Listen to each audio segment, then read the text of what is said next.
Vamos a analizar ahora las relaciones de fase que suceden en los circuitos de corriente alterna. En todos los circuitos de corriente directa, el voltaje y la corriente alcanzan sus valores máximos y el valor de cero al mismo tiempo. Esto implica que el voltaje y la corriente estén en fase. Pero los efectos de la inductancia y los efectos de la capacitancia que existen en los circuitos de corriente alterna evitan que el voltaje y la corriente alcancen sus valores máximos y mínimos de manera simultánea. Esto quiere decir que en la mayor parte de los circuitos de corriente alterna, la corriente y el voltaje están fuera de fase. Aquí visualizamos ahorita un circuito puramente resistivo, ¿no? Entonces tenemos una fuente de corriente alterna conectando a un circuito meramente resistivo. Entonces vamos a analizar primeramente este tipo de circuitos para comprender lo que mencionamos anteriormente. Como ya hemos mencionado también en otras ocasiones, este es un circuito ideal en el que los efectos inductivos y los efectos capacitivos son despreciables. Existen una gran cantidad de aparatos de uso doméstico que tienen este tipo de circuitos. Por ejemplo, una lámpara que tiene un foco,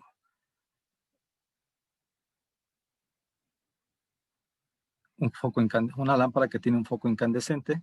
Los calentadores, los tostadores, las planchas se aproximan bastante a una condición de resistencia pura.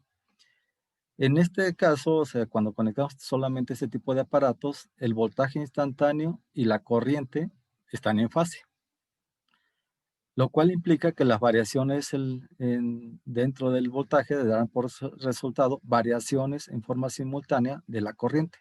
Es decir, cuando el voltaje es máximo, la corriente también va a ser máxima. Cuando el voltaje sea cero, la corriente también va a ser cero, ¿no? Entonces van variando en forma simultánea, como pueden ver en nuestra gráfica, ¿sí? Aquí vemos que el voltaje y la corriente alcanzan en forma simultánea el valor de cero, y el voltaje máximo lo alcanzan también en forma simultánea.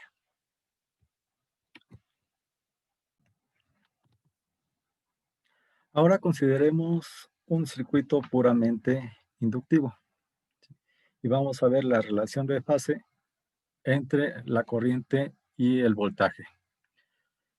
En este circuito que estamos viendo en la figura, vemos que solamente contiene un inductor y que está conectado también a un generador de corriente alterna.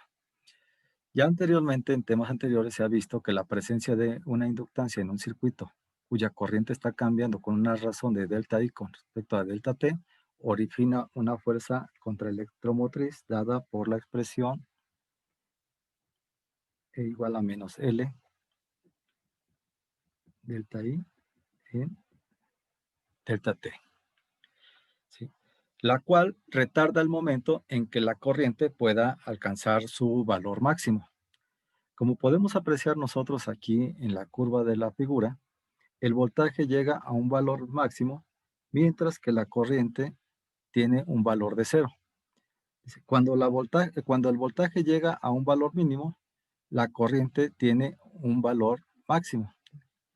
Y en un circuito, entonces estamos viendo que en un circuito que contiene solo inductancia, el voltaje se adelanta, o sea, es decir, empieza antes, ¿sí?, a la corriente por un cuarto de ciclo. Un cuarto de ciclo porque aquí vamos a tener nosotros los 90 grados, 180 grados, aquí tenemos los 270 grados y aquí vamos a tener los 360 grados del ciclo.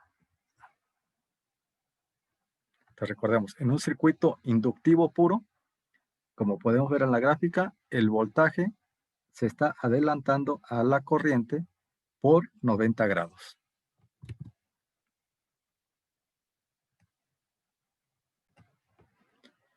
Si ahora analizamos un circuito capacitivo, vemos que el efecto de la capacitancia en un circuito de corriente alterna se opone al de la inductancia. Para el circuito que estamos viendo aquí en la figura, el voltaje se retrasa respecto a la corriente, ¿sí?, ya que recordemos que es necesario el flujo de carga dentro del condensador o capacitor para desarrollar una FEM que se oponga. Cuando el voltaje aplicado es decreciente, fluye la carga desde el condensador. La razón de flujo de esta carga es máxima cuando el voltaje aplicado es cero.